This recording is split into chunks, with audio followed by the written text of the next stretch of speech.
Episode 191 to 200 191 the cold palace. जब महारानी यांग लिंगशिन स्वयं महामहिम की हत्या के प्रयास में फंस गईं तो महल में घोर अराजकता फैल गई। शाही दरबार का कामकाज पूरे एक हफ्ते तक ठप रहा क्योंकि मंत्री पूरी लगन से जेंग लियांग के आदेशों का पालन कराने और यांग लिंगशिन को उचित सजा दिलाने में लगे रहे। यांग लिंगशिन के खिलाफ अतिरिक्त सबूतों की तलाश में महारानी के आवास की गहन और व्यापक तलाशी ली गई। शाही पहरेदारों ने परिसर को पूरी तरह से सील कर दिया और किसी भी अनधिकृत प्रवेश या निकास को रोकने के लिए सख्त कदम उठाए। जांच के एक अभिन्न अंग के रूप में महारानी निवास से जुड़े सभी नौकरों को महल से निष्कासित कर दिया गया क्योंकि उनकी निष्ठा और इस मामले में उनकी संलिप्तता पर संदेह उत्पन्न हुआ था। इस व्यापक कार्रवाई का उद्देश्य यांग लिंगशिन के किसी भी संभावित सहयोगी या समर्थन स्रोत को समाप्त करना था ताकि किसी भी समझौते की गुंजाइश न रहे। हालांकि यांग लिंगशिन की जघन्य साजिश को सफलतापूर्वक विफल कर दिया गया जिससे महामहिम को पूर्व महारानी के समान भाग्य से बचाया जा सका, लेकिन इस घटना ने शाही महल के भीतर राजनीतिक परिदृश्य को काफी नुकसान पहुंचाया। कभी लोगों के बीच पूजनीय रहा शाही परिवार अब राजधानी शहर में बेतहाशा गपशप और अटकलों का विषय बन गया है। अजीबोगरीब अफवाहें फैल रही हैं जिनमें यांग लिंगशिन के बुरे इरादों को जिम्मेदार ठहराया जा रहा है। उसे एक दुष्ट महिला के रूप में चित्रित किया जा रहा है जिसने सम्राट और जेंग साम्राज्य को श्राप दिया था, जिसके परिणामस्वरूप जनता में व्यापक दुख, भूख और अकाल फैल गया। पिछले हफ्ते जेंग लियांग खुद को शाही दरबार के मामलों में पूरी तरह उलझा हुआ पाया और यांग लिंगशिन की सजा और उसके अपराधों के खुलासे के बाद पैदा हुए कई मुद्दों को सुलझाने की जरूरत से जूझ रहा था। उसके कृत्यों के नतीजे पूरे महल में गूंज रहे थे और जेंग लियांग को इस महत्वपूर्ण घटना से जुड़ी चुनौतियों और जिम्मेदारियों को संभालने के लिए पूरा ध्यान देने की जरूरत थी। साथ ही यांगनिंग ड्रैगन पवेलियन के कामकाज में पूरी तरह डूबी रहीं और उसकी विभिन्न जिम्मेदारियों को पूरी लगन से निभाती रहीं। वहां अपने कर्तव्यों के अलावा उन्होंने शाही महल के प्रबंधन का दायित्व भी संभाला और वे कार्य और जिम्मेदारियां संभाली जो कभी महारानी और शाही महल की प्रमुख के रूप में यांग लिंगशिन ने अपने शासनकाल में संभाली थीं। उन्होंने इन भूमिकाओं के सुचारू संचालन के लिए अथक परिश्रम किया और अब अपने कंधों पर आई जिम्मेदारियों को बखूबी निभाया। उसे सजाते हुए और उसके कसकर बंधे बालों के जूड़े को ढीला करते हुए उसके बालों को झरने की तरह लहराने दिया दोपहर के 3:16। आखिरकार यांगनिंग ने राहत की सांस ली और अपने भारी भरकम आभूषण उतार दिए और अपने बालों का कसकर बंधा जूड़ा ढीला कर दिया जिससे उसके बाल खुलकर लहराने लगे। मुक्ति और सहजता का एहसास उस पर छा गया जिससे उसे गहरा सुकून मिला। एक लंबे और थकाऊ दिन के बाद यांगनिंग ने ड्रैगन पवेलियन स्थित अपने कक्ष में आराम और सुकून की तलाश में जाने से पहले एक ताज़ा स्नान किया। सफ़ेद साटन रेशमी लंबे नाइटगाउन में यांगनिंग शीशे वाली मेज के सामने शान से बैठ गईं। गाउन के नीचे उन्होंने लंबी चौड़ी पैंट पहनी हुई थी जो उनकी सुकून भरी नींद के पलों में उन्हें बेहद आरामदायक महसूस करा रही थी। यांगनिंग की वफादार नौकरानी जियाओवेई उसके पीछे ध्यान से खड़ी थी और लकड़ी की कंघी से उसके लंबे काले बालों में धीरे से कंघी कर रही थी। यांगनिंग उस सुकून भरे स्पर्श का आनंद ले रही थी और उसे दिए गए लाड़ प्यार का आनंद ले रही थी। अचानक यांगनिंग ने उत्सुकता से शाओवेई की ओर रुख किया। शाओवेई, क्या तुम जानती हो कि कोल्ड पैलेस क्या है? क्या ये सचमुच उतना ही ठंडा है जितना लोग दावा करते हैं? उसने पूछा। यांग लिंगशिन को अपना पूरा जीवन कोल्ड पैलेस में बिताने की सजा मिलने के बाद यांगनिंग सोचने से खुद को नहीं रोक पाई कि वहां उसका क्या अस्तित्व इंतजार कर रहा होगा। क्या कोल्ड पैलेस अपने नाम के अनुरूप होगा? उसने सोचा, उस भयावह वास्तविकता पर विचार करते हुए जो यांग लिंगशिन का उसके भीतर इंतजार कर रही थी। पिछले हफ्ते जेंग लियांग ने यांग लिंगशिन को अपना शेष जीवन शीत महल में बिताने की सजा सुनाई। हालांकि अब तक उसे उसके निर्धारित गंतव्य तक नहीं पहुंचाया गया था। इसके बजाय जरूरी औपचारिकताएं पूरी होने तक वह कालकोठरी में ही रही। हालांकि कुछ ही दिनों में नियुक्त शाही रक्षक उसे पहाड़ों पर ले जाएंगे जहां शीत महल उसका इंतजार कर रहा है। एक जिज्ञासु तितली की तरह यांगनिंग खुद को शीत महल के बारे में सोचने से नहीं रोक पाए, एक ऐसी जगह जिसे उसने पहले सिर्फ उपन्यासों के पन्नों में ही देखा था। उसकी कल्पनाएं कौतूहल से भर उठी, उस रहस्यमय निवास के पीछे की सच्चाई जानने के लिए उत्सुक। इसलिए वह अपनी जिज्ञासा पर काबू नहीं रख पाए और जियाओवेई से इसके बारे में पूछा। पब फ्यूचर द्वारा विज्ञापन। यांगनिंग के सवाल से जियाओवेई अचंभित रह गई जिससे उसके हाथ पल भर के लिए रुक गए। झिझकते हुए अपने निचले होंठ को काटते हुए उसने समझाना शुरू किया, मैं भी इस मामले में ज्यादा जानकार नहीं हूँ। हालांकि मैंने दूसरों से सुना है कि कोल्ड पैलेस शब्द का मतलब जरूरी नहीं कि शारीरिक रूप से ठंडा महल ही हो। इसके बजाय जियाओवेई ने आगे कहा, यह उस स्थिति का प्रतीकात्मक चित्रण है जब महामहिम की कोई संगिनी या उपपत्नी अनुग्रह से बाहर हो जाती है या राजद्रोह या बेवफाई जैसे गंभीर अपराध करती है। जहां तक मुझे पता है, जियाओवेई ने हिचकिचाते हुए कहा, ठंडा महल एक पुराना परित्यक्त आवास है जो लकड़ी और ईंटों जैसी साधारण सामग्रियों से बना है। ये पहाड़ों में बसा है और इसमें मुख्य महल जैसी भव्य सुविधाएं नहीं हैं। ऐसी जगह पर रहने के दौरान जियाओवेई ने आगे कहा, किसी को भी महल के स्वादिष्ट व्यंजनों का आनंद लेने या शानदार कपड़े पहनने का विशेषाधिकार नहीं मिलता था। इसके बजाय उन्हें साधारण पानीदार सूप और सादे चावल जैसे मामूली भोजन पर गुजारा करना पड़ता था। मांस बहुत कम मिलता था और पहाड़ों से इकट्ठा की गई सीमित सब्जियां मिलती थीं। उन्हें रेशमी भव्य पोशाक पहनने का सुख नहीं मिलेगा, बल्कि उन्हें खुरदुरे और गंदे कपड़े पहनने पर मजबूर किया जाएगा। उनकी परिस्थितियां महल के भीतर सापेक्षिक विलासिता का आनंद लेने वाले नौकरों से भी अधिक दयनीय होंगी। शाओवेई ने शीत महल में निर्वासित लोगों और महल के विशेषाधिकार प्राप्त दायरे में रहने वालों के जीवन के बीच तीव्र अंतर पर जोर देते हुए कहा। इसके अलावा जियाओवेई ने गंभीर स्वर में कहा, सबसे विनाशकारी पहलू वह गहरा अपमान है जो उन्हें शीत महल में निर्वासित किए जाने पर सहना पड़ता है। महामहिम की कोई भी संगिनी या उपपत्नी सार्वजनिक रूप से अपमानित होकर शीत महल भेजे जाने के अपमान की बजाय सम्मानजनक मृत्यु को प्राथमिकता देगी। झेंग साम्राज्य के इतिहास में ये पहली घटना है जब किसी शाही पत्नी को पहाड़ों पर निर्वासित किया गया और उसे अपने बाकी दिन शीत महल में बिताने के लिए कहा गया। ज़ियाओवेई क्षण भर रुकी, उसके होंठ भींचे गए और उसने जानबूझकर यांग लिंगक्सिन को शाही पत्नी कहा और महारानी के पद से उसके अपदस्थ होने की बात स्वीकार की। इसके अलावा उसके जैसी तुच्छ दासी शाही दरबार की राजनीति के बारे में कुछ कैसे कह सकती है और महारानी का नाम लापरवाही से कैसे ले सकती है। ज़ियाओवेई की बातें सुनकर शूनुआन गंभीर चिंतन में डूब गई। उसने शुरू में यह मान लिया था कि यांग लिंगक्सिन को अपेक्षाकृत हल्की सजा दी गई है, क्योंकि उसे लगता था कि पहाड़ों के भीतर शीत महल में रहना राजद्रोह के आरोप में फांसी की सजा भुगतने से बेहतर होगा। हालांकि ज़ियाओवेई के खुलासे ने उसे सोचने पर मजबूर कर दिया और उसे यांग लिंगक्सिन की स्थिति की गंभीरता और उसकी पीड़ा की वास्तविक सीमा पर पुनर्विचार करने के लिए प्रेरित किया। शीत महल के असली स्वरूप का पता चलने पर शूनुआन की समझ में भारी बदलाव आया। उसे एहसास हुआ कि उसके भीतर का कठोर और बेरहम जीवन शीघ्र मृत्युदंड की संभावना से कहीं ज्यादा कठोर और क्रूर था। मृत्युदंड हालांकि क्षणिक रूप से कष्टदायक था, पीड़ा से मुक्ति और परलोक में ज्ञान प्राप्ति या पुनर्जन्म का अवसर प्रदान कर सकता था। शूनुआन की स्थिति की समझ गहरी हो गई और उसे एहसास हुआ कि शीतमहल में यांग लिंगक्सिन को जिन परिणामों का सामना करना पड़ेगा वे वास्तव में गंभीर और स्थायी थे। कोल्ड पैलेस में अपने बचे हुए दिन बिताना यांग लिंगक्सिन को उस जीवन की निरंतर याद दिलाता रहेगा जो उसने कभी शाही महल में जिया था और उस अचानक और भारी गिरावट का अनुभव किया था। यह एक कष्टदायक और अथक सजा होगी जो उसके पतन की गहराई का प्रतीक होगी और एक निरंतर यातना का काम करेगी। उसने जो खोया था उसे देखने और अपने अतीत के गौरव पर विचार करने की मनोवैज्ञानिक पीड़ा निस्संदेह इसे उसके द्वारा सहन की जा सकने वाली सबसे क्रूर सजाओं में से एक बना देगी। 192 मुझे रात के कपड़े पहनने में मदद करो। ज़ियाओवेई ने यांग निंग के लंबे और घने काले बालों को संवारने में उसकी मदद की और उसने कुशलता से उन्हें एक साफ सुथरी और साधारण चोटी में बांध दिया ताकि रात में उसे कोई परेशानी न हो। जब ज़ियाओवेई ने अपना काम पूरा कर लिया तो वह कक्ष से बाहर निकल गई और यांग निंग को आरामदायक नींद का आनंद लेने के लिए छोड़ दिया। आखिरी बार खुद को पूरे शीशे में देखने के बाद यांग निंग थोड़ा आराम करने के लिए अपने बिस्तर पर चली गई। जैसे ही उसने दरवाजे की ओर देखा वह अपनी भौहें सिकुड़े बिना नहीं रह सकी और पूछ बैठी, क्या झेंग लियांग आज रात भी यहाँ सोने नहीं आ रहा है। उसकी भौहें और गहरी हो गईं जब उसे एहसास हुआ कि उसने उसे लगभग एक हफ्ते से नहीं देखा है। झेंग लियांग को कमरे में सोए हुए एक हफ्ता हो गया था और यांग निंग ने नौकरानियों से सुना था कि वह शाही दरबार के कामों में बहुत व्यस्त था। नतीजतन वह अपने अध्ययन कक्ष में सो रहा था, देर रात तक काम कर रहा था और बहुत कम आराम कर पा रहा था। अगर ऐसा ही चलता रहा तो मुझे चिंता है कि वह बीमार पड़ जाएगा, उसने चिंता व्यक्त करते हुए कहा। गहरी सांस लेते हुए उसने सोचा कि अब इस बारे में और न सोचे। महल में चल रहे जटिल मामलों को देखते हुए उसका व्यस्त होना स्वाभाविक ही था।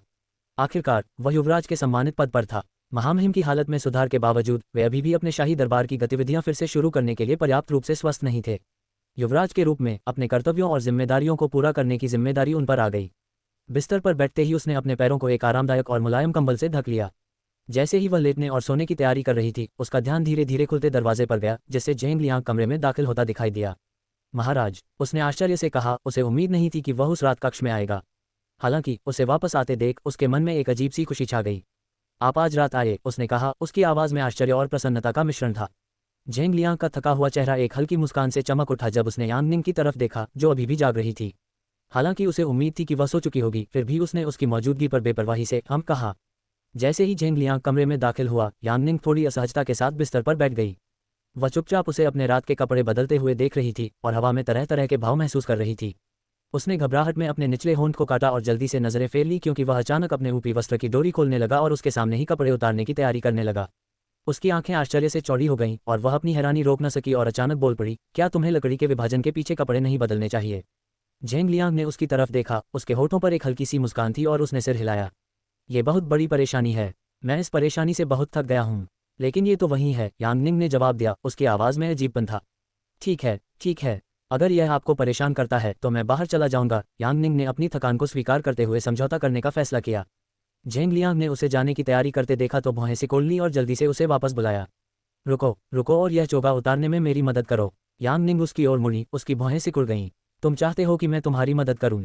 ये तो बस एक चोगा है, क्या तुम खुद काम नहीं चला सकते? उसने थोड़ा चौंकते हुए पूछा। मैं थक गया हूँ, मेरे हाथ में दर्द हो रहा है, उसने सपाट स्वर में उत्तर दिया और अपना चोगा पूरी तरह उतारे बिना ही अपनी बाहें नीचे गिरा दी।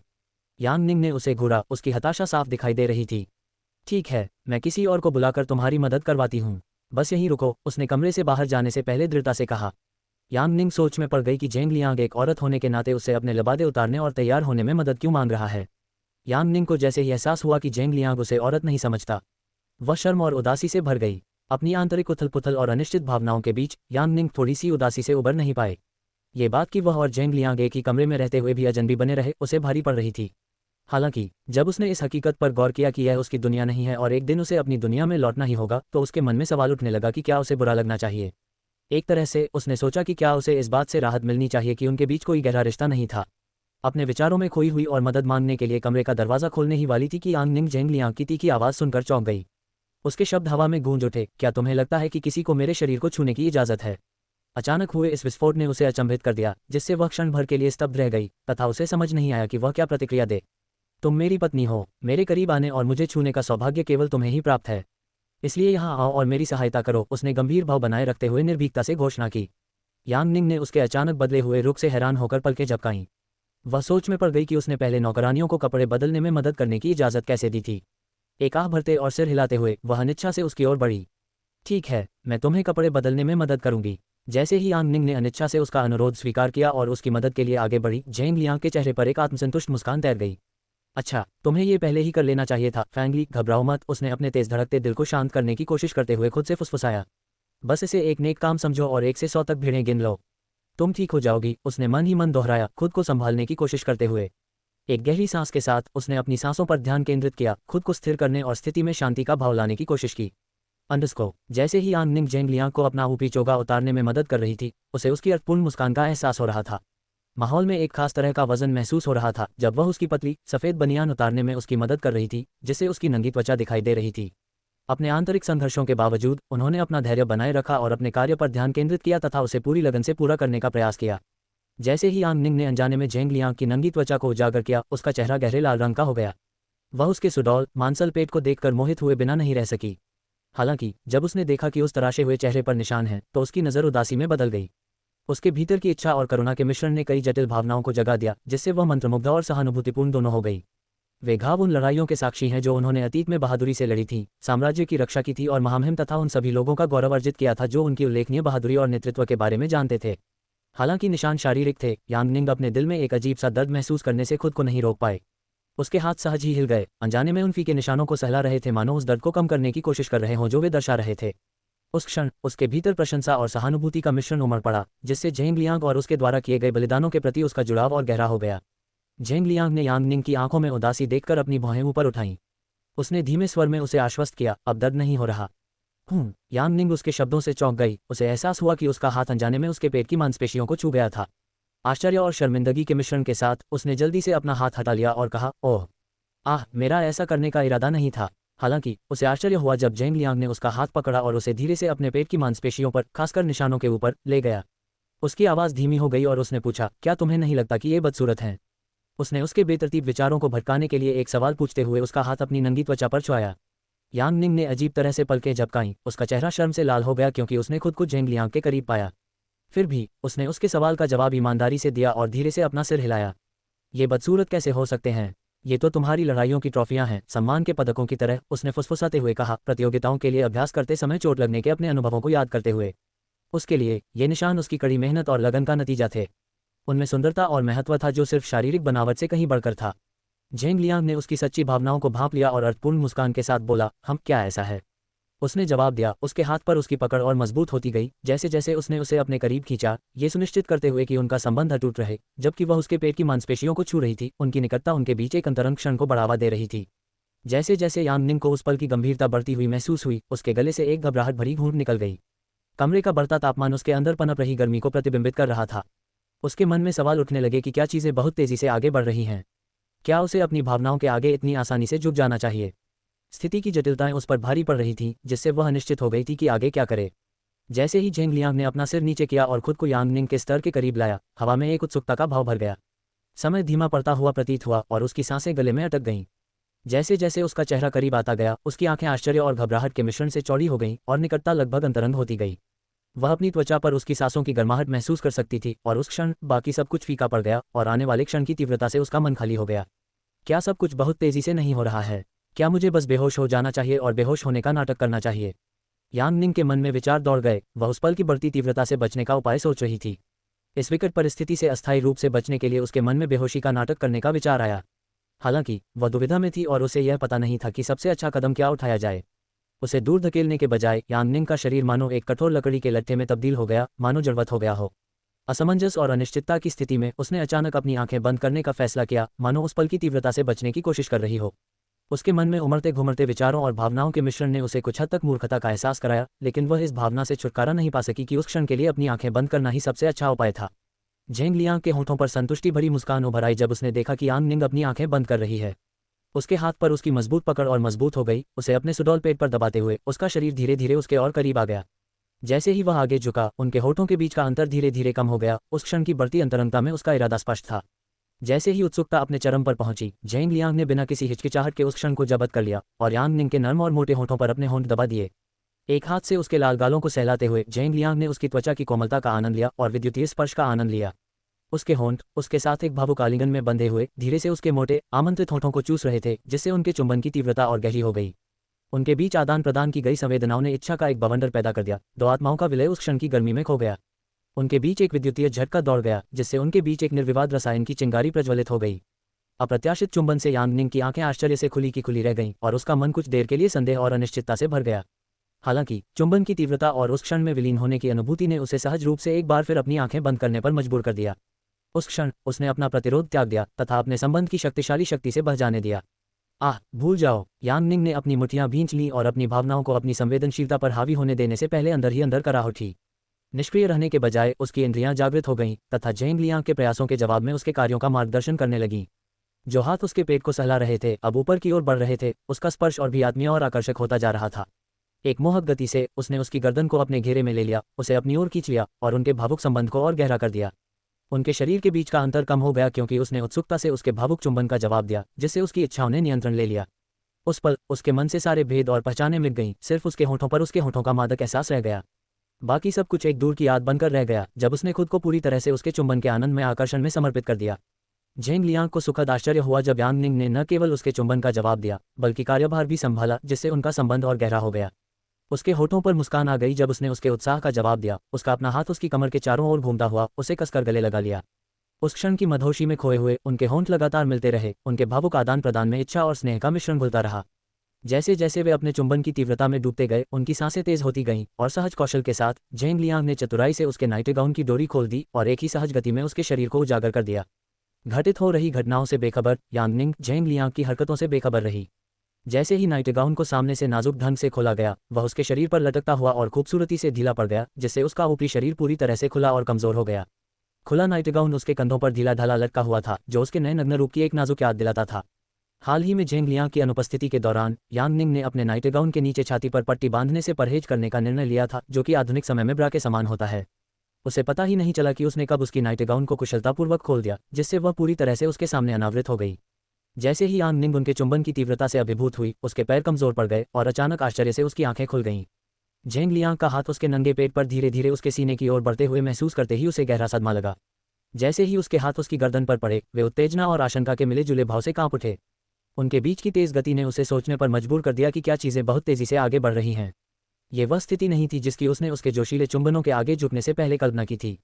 जैसे जैसे उसके मन में शंकाएं घर करने लगी, उसने सवाल उठाया कि चीजों को इतनी तेजी से आगे बढ़ने देना उचित है या नहीं।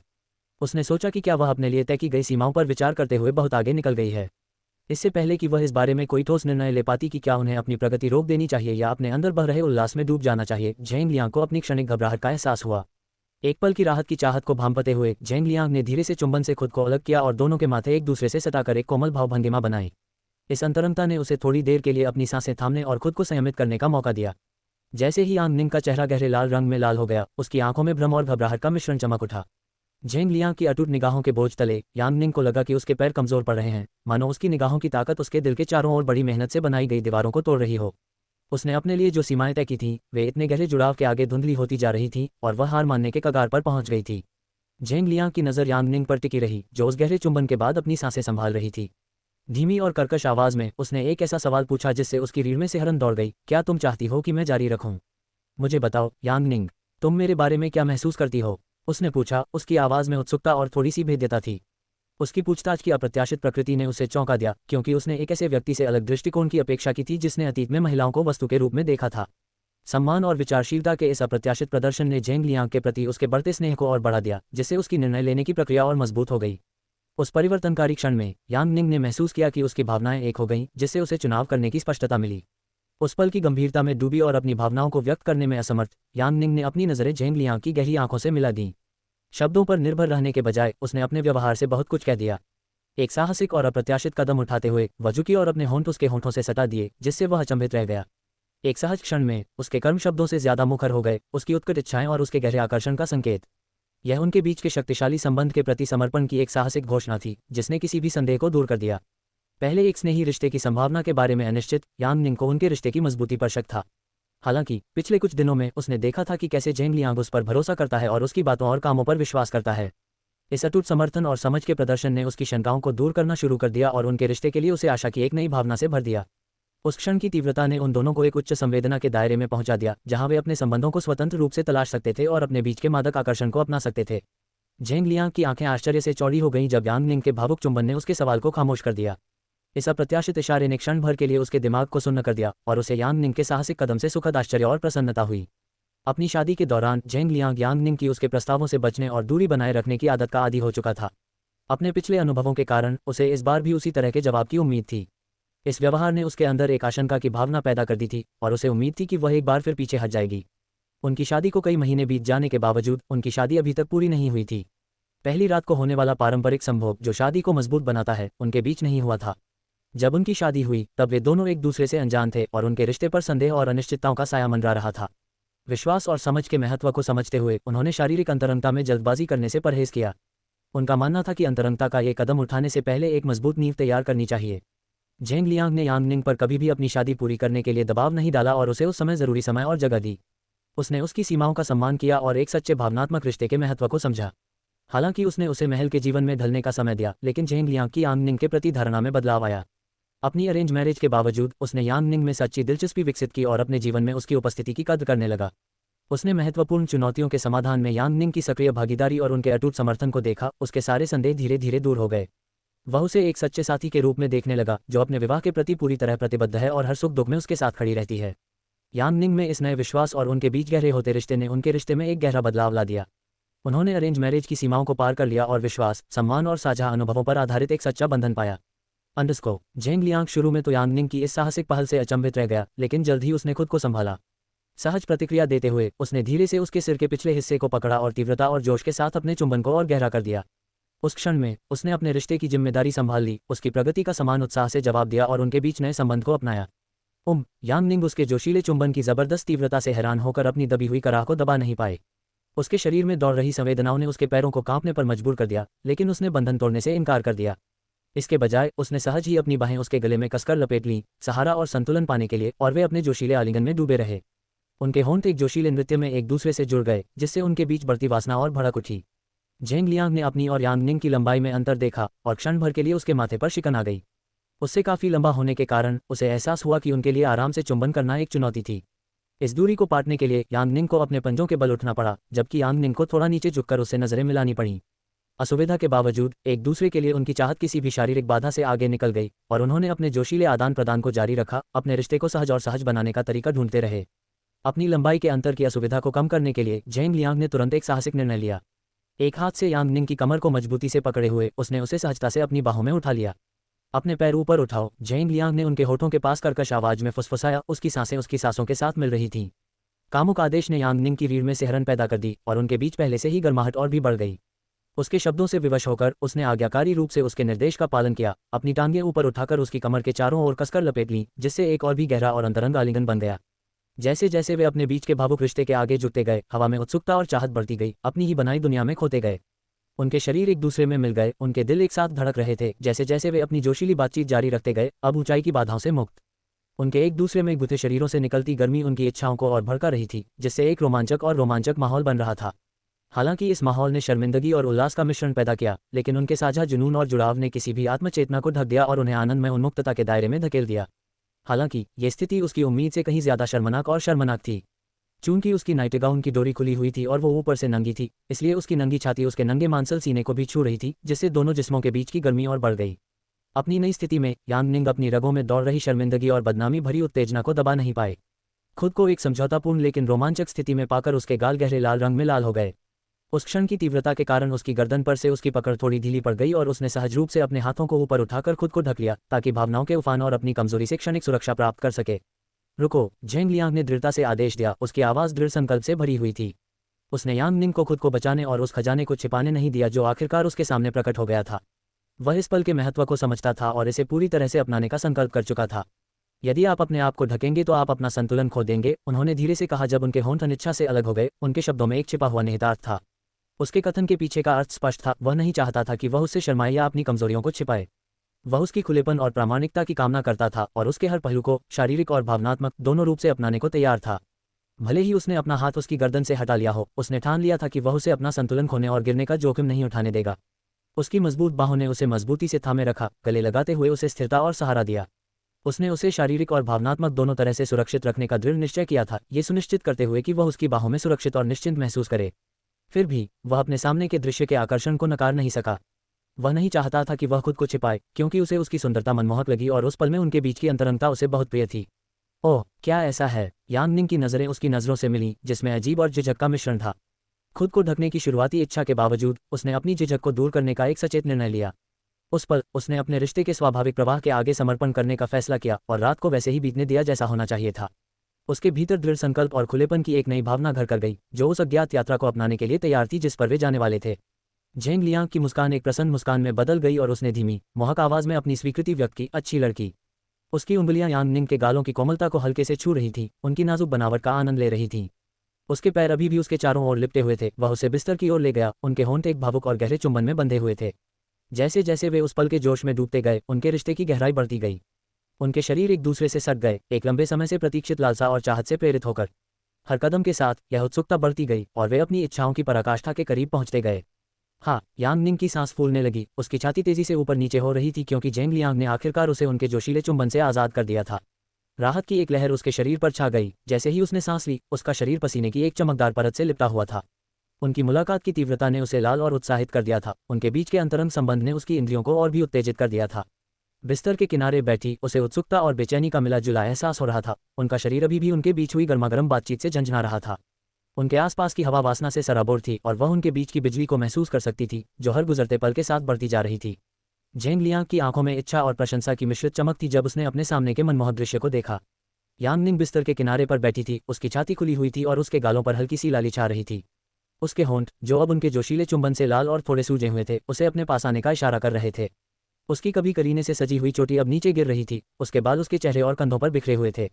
इससे आकर्षण और बढ़ गया और उनके बीच पनप रहे अदम्य जुनून और भी बढ़ गया। उसके पूरे शरीर पर छाई लालिमा उनके साझा पल की तीव्रता का प्रमाण थी, उसकी रगों में दौड़ती उत्तेजना और उत्तेजना का एक भौतिक प्रकटीकरण। झेंग लियांग ने इच्छा और अधिकार की भावना का एक उफान महसूस किया, अपने सामने खड़ी महिला को पाने और उसे संजोने की एक जबरदस्त इच्छा। जैसे ही झेंग लियांग यांग निंग के साथ भावुक क्षण में पूरी तरह डूबने ही वाला था, दरवाजे पर दस्तक के रूप में एक अवांछित व्यवधान आया। थप थप किसी के द्वारा दरवाजा पीटने की आवाज पूरे कमरे में गूंज उठी, जिससे अंतरंग वातावरण टूट गया और उनकी इच्छाओं पर अचानक विराम लग गया। धप धप दरवाजे पर जोरदार धमाके की आवाज पूरे कमरे में गूंज उठी, जिससे उनका बनाया हुआ अंतरंग माहौल बिखर गया। झेंग लियांग की भौहें निराशा से सिकुड़ गईं और उसने अपनी नजर गड़बड़ी के स्रोत की ओर घुमाई। अचानक आई रुकावट ने उनके भावुक क्षण को बाधित कर दिया, जिससे झेंग लियांग और यांग निंग दोनों क्षण भर के लिए विचलित हो गए। उनकी इच्छाएं अचानक रुक गईं तथा उनकी जगह झुंझलाहट और असुविधा की भावना ने ले ली। इस समय कौन इतना आग्रह कर सकता है? झेंग लियांग ने बुदबुदाया, उसकी आवाज में उसकी चिड़चिड़ाहट साफ दिखाई दे रही थी।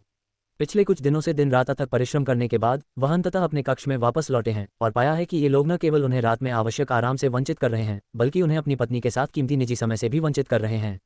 उन्होंने इस अशांति को नजरअंदाज करने पर विचार किया तथा आशा व्यक्त की कि यह अपने आप ही शांत हो जाएगी। झेंग लियांग ने यांग निंग की तरफ देखा और कहा, चिंता मत करो, अगर मैं उन्हें जवाब नहीं दूंगा तो वे चले जाएंगे। उसने उसे आश्वस्त किया, उसकी आवाज में आत्मविश्वास और थोड़ी झुंझलाहट थी। हालांकि जैसे ही वह उसके साथ बिस्तर पर आने और उनके अंतरंग क्षणों का आनंद लेने वाला था, दरवाजे पर एक और जोरदार धमाके ने उनकी शांति को तोड़ दिया और निर्दयतापूर्वक उनके प्रिय संबंध को बाधित कर दिया। धमाका धमाका। झेंग लियांग की हताशा बढ़ती गई और वह अनिच्छा से यांग निंग से दूर चले गए, क्योंकि उन्हें एहसास था कि वह अब और इस गड़बड़ी को नजरअंदाज नहीं कर सकते। अजीब तरह से यांग निंग ने अपने होठों को भींच लिया और झिझकते हुए अपने नाइटगाउन को अपने ऊपर लपेट लिया। उसने धीमे स्वर में फुसफुसाते हुए कहा, शायद तुम्हें जाकर उनसे बात करनी चाहिए, हो सकता है कोई महत्वपूर्ण बात हो। उनकी तरह यांग निंग को भी गहरी निराशा का अनुभव हुआ जब उनके अंतरंग क्षण अचानक बाधित हो गए। उसके लिए अपनी वर्तमान वास्तविकता को स्वीकार करना और खुलना एक चुनौतीपूर्ण प्रक्रिया थी। आखिरकार वह अपने वैवाहिक जीवन के उत्साह और रोमांच को अपनाने ही वाली थी कि तभी किसी ने दखल देकर उनके इस आनंदमय अवसर के निर्णायक मोड़ को चकनाचूर कर दिया। क्या टाइमिंग है, उसने निराशा व्यक्त करते हुए कहा। क्या इस दुनिया में लोग निजता की बात नहीं समझते? दरवाजा अंदर से बंद और बंद है। क्या उन्हें एहसास नहीं कि शादीशुदा जोड़े को परेशान करना अनुचित है? लगातार व्यवधानों को सहने और अपने विशेष क्षण को बर्बाद करने के बजाय क्या ये बेहतर नहीं होगा कि बातचीत करके स्थिति को तुरंत सुलझाया जाए। यही कारण है कि यांग निंग ने सुझाव दिया कि जेंग लियांग पहले दरवाजे के बाहर खड़े व्यक्ति को संभाले ताकि व्यवधान से तुरंत निपटा जा सके और साथ में उनका निर्बाध समय बहाल हो सके। यांग निंग का ये सुझाव सुनकर कि वह बाहर वाले व्यक्ति से बात करे, जेंग लियांग के चेहरे पर उदासी छा गई। वे अपने रिश्ते को मजबूत बनाने में आगे बढ़ रहे थे और वह धीरे धीरे उसके लिए खुल रही थी। हालांकि ठीक उसी समय उस व्यक्ति ने उनकी निजता में खलल डालने का फैसला किया। जेंग लियांग के अंदर तुरंत ही क्रोध उमड़ पड़ा और उसका चेहरा लाल रंग का हो गया। उस तीव्र क्षण में उसके मन में उस व्यक्ति को मार डालने की तीव्र इच्छा हुई जिसने इतने महत्वपूर्ण और अंतरंग समय में उन्हें परेशान करने की हिम्मत की। हताश होकर उसने अपनी मुट्ठियां कस लीं और गुर्राया, क्या? कौन है? गुलान बाहर खड़ी थी, जेंग लियांग की गरजती हुई चीख की आवाज़ सुनकर डर से कांप रही थी। अन्य गार्डों के विपरीत जो जेंग लियांग की डराने वाली गुर्राहट से भयभीत थे और कक्ष की सुरक्षा के लिए बाहर तैनात थे, गुलान ने अपना गला साफ किया और वह संदेश देने का साहस जुटाया जिसके लिए वह आया था। महाराज, यह मैं हूँ, उसने बाहर से पुकारा। गुलान की इस गुस्ताखी पर जेंग लियांग ने तिरस्कार से भरकर उसका मूड खराब कर दिया और एक गहरी सांस लेते हुए गर्जा, तुम इस समय यहाँ क्या कर रही हो? यहाँ से चली जाओ, मैं कल तुमसे निपट लूंगा। उसने दांत पीस लिए, उसकी आवाज़ में उसकी हताशा साफ झलक रही थी। उसे उम्मीद थी कि गुलान चली जाएगी और वह बाकी रात यांग निंग के साथ बिता सकेगा। ये जानते हुए भी कि उसे एक बार फिर माहौल और मनोदशा को फिर से बनाना होगा, उसने सोचा कि बिना कुछ किए इस रात को गुजारना समझदारी नहीं होगी। जेंग लियांग को आश्चर्य हुआ जब गुलान वहां से नहीं गई और एक बार फिर चिल्लाए, महाराज, रात में आपको परेशान करने के लिए मैं क्षमा चाहती हूँ। हालांकि मैं एक ज़रूरी काम लेकर आई हूँ जिसे टाला नहीं जा सकता। कृपया एक क्षण के लिए बाहर आ जाइए, उसने अनुरोध किया। गुलान की जिद देखकर यांग निंग ने हार मान ली। वह बिस्तर पर बैठ गई और अपने नाइटगाउन की डोरियां फिर से बांध लीं जो जेंग लियांग ने पहले खोल दी थीं। जेंग लियांग की ओर उदासीन दृष्टि डालते हुए उसने कहा, तुम्हें अब जाना चाहिए। ऐसा लगता है कि वह किसी महत्वपूर्ण काम से आया है। जेंग लियांग यांग निंग की आंखों में निराशा और उसके द्वारा संबोधित किए गए ठंडेपन को समझ सकता था। लाचार होकर उसने एक गहरी सांस ली और गुस्से से दरवाजे की ओर देखा। लेकिन यह समझते हुए कि यह कोई ज़रूरी बात होगी, उसने अनिच्छा से मुड़कर अपना ऊपरी चोगा उठाया और दरवाज़ा खोलने के लिए आगे बढ़ा। अंडरस्को दरवाजे के बाहर गुलान घबराहट की स्थिति में थी। वह कक्ष के सामने घबराहट से आगे पीछे घूम रही थी, उत्सुकता से जेंग लियांग के आने का इंतजार कर रही थी। जेंग लियांग की आवाज़ से साफ जाहिर था कि वो उससे काफ़ी नाराज़ था। फिर भी गुलान के पास इस बेवक्त वक्त पर उसके पास जाकर उसे परेशान करने के अलावा कोई चारा नहीं था। आपका हाइनेक, गुलान जेंग लियांग का अभिवादन करने के लिए मुड़ा, लेकिन जब कक्ष का दरवाजा खुला तो उसके शब्द उसके गले में अटक गए। जेंग लियांग के उदास चेहरे और कंधों पर लटके ढीले ढाले ऊपरी वस्त्र को देखकर गुलान ने कमरे में व्याप्त तनावपूर्ण माहौल को भांपते हुए औपचारिक अभिवादन को निगल लिया। उसे यह समझने में एक क्षण भी नहीं लगा कि जेंग लियांग उसके व्यवधान से क्यों परेशान और चिढ़ गया था। जैसे ही उसने जेंग लियांग को कक्ष से बाहर निकलते और अपने पीछे दरवाजा बंद करते देखा, गुलान ने आशंका में अपने होंठ भींच लिए। जेंग लियांग ने तेजी से अपना चोगा सुरक्षित किया और गुलान पर नाराजगी भरी निगाह डालते हुए पूछा, ऐसी क्या बात हो गई थी कि तुम्हें रात में मुझे परेशान करना पड़ा? क्या मैंने तुम्हें स्पष्ट रूप से निर्देश नहीं दिया था कि इस समय मुझे परेशान मत करो? क्या तुम मानव भाषा नहीं समझ सकते? उसने हताश होकर गुलान पर वार किया। गुलान की आंखें झिझक से डगमगा गईं जब उसने हिम्मत जुटाकर समझाया, महाराज, इतनी देर रात आपको परेशान करने के लिए कृपया मुझे क्षमा करें। हालांकि एक ज़रूरी मामला है जिस पर आपको तुरंत ध्यान देने की ज़रूरत है। जेंग लियांग ने अपने होठों को दबाया और गहरी सांस ली। अपने विचारों को इकट्ठा करते हुए वह ड्रैगन मंडप में अध्ययन कक्ष की ओर बढ़ गया। अपनी डेस्क पर बैठते ही उसने गुलान की तरफ देखा और उसे आगे बढ़ने का इशारा किया। अब बोलो, उसने उससे आग्रह किया। मुझे मौसम और वर्षा मंत्रालय से एक जरूरी रिपोर्ट मिली है, गुलान ने गंभीरता से कहा। बादलों की संरचना और गतिविधियों के अपने विश्लेषण के अनुसार उनका अनुमान है कि 3 से 4 दिनों में भारी वर्षा होने वाली है, जो कम से कम 1 सप्ताह तक जारी रहने की उम्मीद है।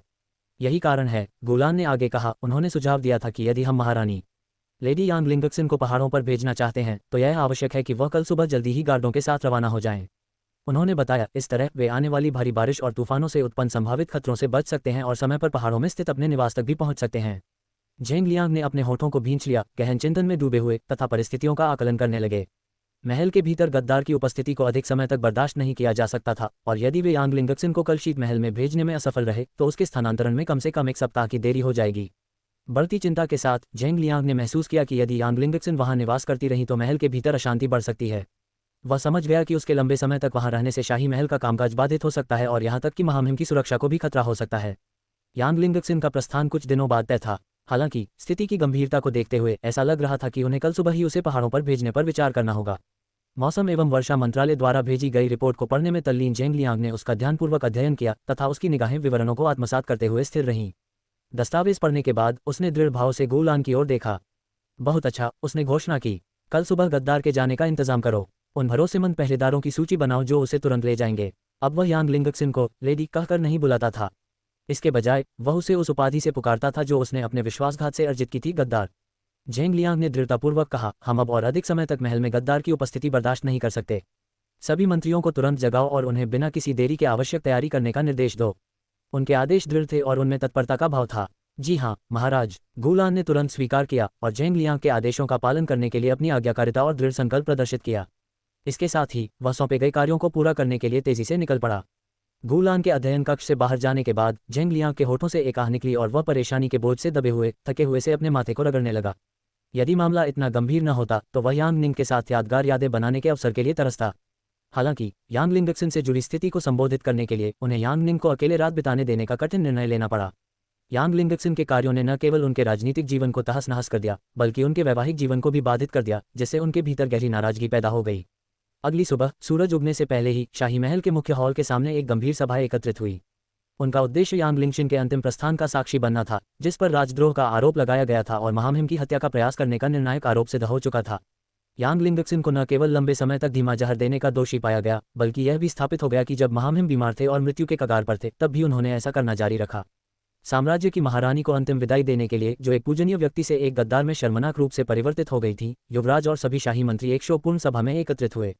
यांग लिंगशिन के अचानक चले जाने की अप्रत्याशित खबर पाकर यांग निंग भी जिज्ञासा और कर्तव्य की भावना से प्रेरित होकर वहां उपस्थित होने के लिए बाध्य हो गए। एक साधारण और सादे परिधान में यांग निंग युवराज के साथ खड़ी थी, जबकि उनकी दासी शियाओवेई उनके पीछे खड़ी थी। उस क्षण यांग निंग के हृदय में भावनाओं का एक जटिल जाल बुनने लगा। उसकी नज़र उस गाड़ी पर टिकी थी जो यांग लिंगक्सन को पहाड़ों में ठंडे महल के वीरान घेरे में ले जाने के लिए तैयार की गई थी। अब वह फिजूल खर्ची और वैभव से सजी नहीं थी बल्कि एक साधारण लकड़ी के बक्से की तरह खड़ी थी, जिसका उद्देश्य उसे कैद करना और किसी भी तरह से भागने से रोकना था। लकड़ी के बक्से में सांस लेने के लिए केवल छोटे छोटे छेद थे जो उसे आसनलगाव और संभावित घुटन की याद दिलाते थे, जो उसके अंदर इंतजार कर रही थी। उसने देखा कि यांग लिंगक्सन को महिला गार्डों द्वारा जबरदस्ती घसीटा जा रहा था। उसके हाथ एक मोटी रस्सी से कसकर बंधे हुए थे और उसके पैर एक धातु की जंजीर से बंधे हुए थे। ये उपाय उसकी कैद को सुनिश्चित करने और उनकी पकड़ से भागने के किसी भी मौके को रोकने के लिए किए गए थे। अपने कभी खूबसूरत रेशमी और कलात्मक कढ़ाई वाले कपड़ों को उतारकर यांग लिंगक्सन ने अब एक फटी पुरानी मैली पोशाक पहन रखी थी, जिससे उसे कड़ाके की ठंड का सामना करना पड़ रहा था। उसका चेहरा और भी गहरा हो गया था, जो गंदगी की परतों और एक साफ साफ बदबू से दागदार हो गया था। साफ जाहिर था कि पिछले एक हफ्ते से उसे नहाने का मौका नहीं मिला था। यांग निंग ने अपने होंठ भींच लिए। उसकी नज़र यांग लिंगक्सन पर टिकी थी, साम्राज्य की गिरी हुई महारानी, निराशा की गहराइयों में डूबती हुई। यह उसके द्वारा किए गए विश्वासघाती कार्यों का अपरिहार्य परिणाम था। एक अजीबोगरीब तरीके से यांग लिंगक्सन की वर्तमान परिस्थितियां, हालांकि कुछ उल्लेखनीय अंतरों के साथ, यांग निंग के अपने अतीत से मिलती जुलती थीं। दोनों ही लोगों की नज़रों में गौरवशाली पदों से गिरकर अंधकार की गहराइयों में गिर गए थे। हालांकि यांग लिंगक्सन के विपरीत यांग निंग अपने कार्यों में निर्दोष और सच्ची रही, फिर भी वह खुद को मनगढ़ंत आरोपों का शिकार पाती रही। उसकी सच्ची कहानी के बावजूद किसी ने उस पर भरोसा नहीं किया। यांग लिंगक्सन के मामले में भले ही उसने खुद जहर नहीं खरीदा हो, लेकिन महामहिम को नुकसान पहुंचाने और यांग लुयांग का समर्थन करने के उसके इरादे साफ थे। उसे जो सजा मिली वह उसके अपने कर्मों का नतीजा थी। झेंग परिवार से यांग निंग की शादी के बाद यांग लिंगक्सन ने उनसे संपर्क किया और उनसे अपने बुरे कामों में मदद की उम्मीद की। हालांकि यांग निंग जानबूझकर यांग लिंगक्सन या यांग लुयांग से मिलने से बचती रही, क्योंकि उन्हें उनके बुरे इरादों का पता था। वह झेंग लियांग को अपने ऊपर शक करने का कोई कारण नहीं देना चाहती थी। उनके साथ चुपचाप सहयोग करने से इनकार करने के कारण उनकी बुरी योजनाएं अंततः विफल हो गईं, जिसके परिणामस्वरूप वे वर्तमान स्थिति में पहुंच गए। महामहिम के निधन और झेंग लियांग के सिंहासन के लिए संघर्ष के बजाय यांग लिंगक्सन के कुकृत्य सबके सामने आ गए। परिणामस्वरूप उसे अपने कुकर्मों की सजा भुगतनी पड़ी। उपन्यास पढ़ने और आने वाले महीनों में अपने जीवन पर छाने वाली त्रासदी का पूर्वाभास होने के बाद यांग निंग ने उस निर्णायक घटना को बदलने की हर संभव कोशिश की जो उसके विनाश का कारण बनने वाली थी। वह उत्सुकता से भर गई और सोचने लगी कि इस साहसिक कदम के क्या परिणाम होंगे और क्या वह कभी अपनी दुनिया में वापस लौट पाएगी। यांग निंग ने यांग लुयांग पर एक नज़र डाली, जो यांग लिंगक्सन को विदाई देने आया था और वहीं खड़ा था, मानो किसी मूर्ति की तरह जड़ हो गया हो। उसके चेहरे पर एक उदासीन भाव था, जिससे यांग निंग उलझन में पड़ गई कि उसके दिमाग में क्या चल रहा होगा। इस आदमी के रहस्यमय व्यवहार ने उसे उसके असली इरादों या विचारों को समझने में असमर्थ बना दिया। यांग निंग के दिल पर यह अन्यायपूर्ण स्थिति देखकर बहुत बुरा लगा। जहां यांग लिंगक्सन और यांग लुयांग दोनों ही षड्यंत्र में शामिल थे, फिर भी केवल एक को ही सजा का सामना करना पड़ा, जबकि दूसरा अभी भी गौरव का आनंद ले रहा था। वह असली यांग निंग के लिए तरस खाए बिना नहीं रह सकी। हालांकि वह खुद स्वभाव से दुष्ट नहीं थी, फिर भी उसे उपन्यास में खलनायिका के रूप में चित्रित किया गया था और उसे लोगों की नफरत का बोझ उठाना पड़ा था। उसे असली दुष्ट लोगों ने मोहरे की तरह इस्तेमाल किया था। उसकी नज़र में यांग लुयांग ही असल में सजा का हकदार था। उपन्यास में हुए सभी जघन्य कृत्यों का मास्टरमाइंड वही था। यह अन्यायपूर्ण लग रहा था कि यांग निंग, जो इस दुखद अंत की हकदार नहीं थी, को मौत के घाट उतार दिया गया, जबकि असली अपराधी बेदाग बच निकला। यांग निंग ने अपने होंठ भींच लिए और उसके चेहरे पर एक शिकन उभर आए। मैं तुम्हें तुम्हारे कर्मों की सजा जरूर दूंगी, उसने दृढ़ता से कहा। आखिर में मौत के हकदार तुम हो, यांग निंग नहीं। दृढ़ निश्चय के साथ उसने मन ही मन यांग लुयांग को उसके कर्मों का हिसाब देने की कसम खाई। यांग निंग के बगल में खड़े जेंग लियांग ने उसके पीले रंग और उस पर छाई हुई बेचैनी को देखा। चिंतित होकर उसने अपना सिर नीचे किया और उसके कान में धीरे से फुसफुसाया, क्या तुम्हें ठंड लग रही है? तुम्हें शॉल ओढ़ लेना चाहिए था, तुम्हारे कपड़े पतले लग रहे हैं। उसके शब्दों में उसकी भलाई के लिए चिंता और चिंता दोनों झलक रही थी। बदलते मौसम के साथ सुबहें और ठंडी होती गईं और जेंग लियांग को यांग निंग की चिंता होने लगी। उसने उसकी कमजोरी देखी और उसे पता था कि ठंड में खड़ा रहना उसके लिए नुकसानदेह हो सकता है। उसके स्वास्थ्य के बारे में चिंतित होकर उन्होंने फुसफुसाते हुए कहा कि उसे सुबह की ठंडी हवा से बचने के लिए शॉल ओढ़ लेना चाहिए था। यांग निंग जेंग लियांग की अप्रत्याशित चिंता से अचंभित रह गई और आश्चर्य से उसकी ओर देखने लगी। हालांकि जैसे ही उसने अपना सिर घुमाया, उसकी नाक गलती से जेंग लियांग की ठुड्डी से टकरा गई। जेंग लियांग उससे बात करने के लिए नीचे झुका था, जिसके परिणामस्वरूप यह अप्रत्याशित मुलाकात हुई। उनके बीच अचानक हुई नज़दीकी ने पिछली रात की यादों का सैलाब ला दिया। काश गुलान ने उन्हें बीच में न रोका होता। ये सोचते ही उसका चेहरा लाल हो गया और शर्मिंदगी से उसने तुरंत नजरें फेर लीं। खुद को संभालने की कोशिश करते हुए उसने खांसी की। मैं ठीक हूँ, सच में। शाही सवारी के जाने के बाद मैं जल्द ही चली जाऊंगी, इसलिए शॉल की कोई ज़रूरत नहीं थी, उसने किसी तरह कहा और उसकी गर्दन में अचानक गर्माहट महसूस हुई। जेंग लियांग यांग निंग की शर्मिंदा प्रतिक्रिया पर खुश हुए बिना नहीं रह सके और धीमे स्वर में बोले, तुम्हारे चेहरे पर शर्म देखकर लगता है कि तुम कुछ समय तक ठीक रहोगे। उन्होंने उसे चिढ़ाया, उनके शब्दों से उनका इरादा साफ जाहिर था। यांग निंग ने जेंग लियांग को तिरछी निगाहों से देखा, जो उसका मजाक उड़ा रहा था, और उस समय शर्मिंदगी और अपमान से अभिभूत होकर मुंह बना लिया।